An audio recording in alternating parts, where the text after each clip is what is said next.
അമ്മ ഉണ്ടാക്കുന്ന കറികളിൽ എനിക്ക് ഓൾമോസ്റ്റ് ഫേവറേറ്റ് ആയിട്ടുള്ളൊരു മുട്ടക്കറിയാണ് കേട്ടോ. ഈ കറി ഉണ്ടാക്കുമ്പോൾ എനിക്ക് ഭയങ്കരമായിട്ട് എൻ്റെ അമ്മേനെ മിസ് ചെയ്യും കേട്ടോ.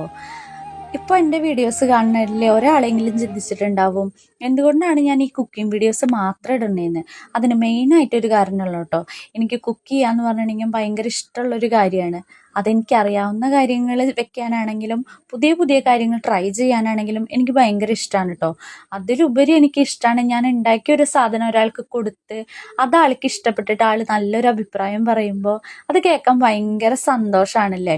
അപ്പം ഞാൻ വിചാരിച്ചു എനിക്കിന്ന് ഫേവറേറ്റ് ആയിട്ടുള്ളൊരു കറി വെക്കുന്നത് കാണിക്കാമെന്ന്. ഈ കറി ഞാൻ എപ്പോൾ വെക്കുമ്പോഴും ഞാൻ മൺചട്ടിയിലാണ് കേട്ടോ വെക്കുക.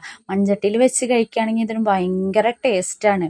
അപ്പം ഞാൻ ഇന്ന് ഉണ്ടാക്കണ മുട്ടക്കറിക്ക് സബോള, തക്കാളി, പച്ചമുളക്, പിന്നെ പുളിക്ക് ആവശ്യമായിട്ട് ഞാൻ ഇരുമ്പാമ്പുളിയാണ് എടുത്തിരിക്കുന്നത്.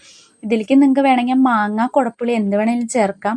പിന്നെ ഒരു കഷ്ണം ഇഞ്ചി ചതച്ചിട്ട് അതിലേക്ക് ആവശ്യമായിട്ട് ഉപ്പ്, മുളക് പൊടി, മഞ്ഞൾപ്പൊടി, മല്ലിപ്പൊടി, കുറച്ച് വെളിച്ചെണ്ണ ഒഴിച്ച് കൈകൊണ്ട് നന്നായിട്ട് തിരുമ്മി ഉടച്ച് വെക്കുക. ഇതിലേക്ക് നമ്മൾ തേങ്ങയുടെ 2 പാൽ ഒഴിച്ച് നന്നായിട്ട് കൈകൊണ്ട് ഇളക്കി അടുപ്പത്ത് വെക്കണം. ഇത് നന്നായി തിളച്ച് തക്കാളിയും സബോളയൊക്കെ വെന്ത് നന്നായിട്ടൊന്ന് വറ്റി വരുമ്പോൾ നമുക്ക് അടുപ്പത്തുനിന്ന് ഇറക്കി മാറ്റി വെച്ചിരിക്കുന്ന നമ്മുടെ തേങ്ങയുടെ 1 പാൽ ചേർക്കാം കേട്ടോ. 1 പാൽ ചേർത്ത് നന്നായിട്ട് ഇളക്കുമ്പോൾ ഇതൊരു നല്ല കട്ടി ടെക്സ്ചറായിട്ട് വരും കേട്ടോ. ആ സമയം നമുക്ക് പുഴുങ്ങി വെച്ചിരിക്കുന്ന മുട്ട നടുമുറിച്ച് ഇതിലേക്ക് ചേർക്കാം.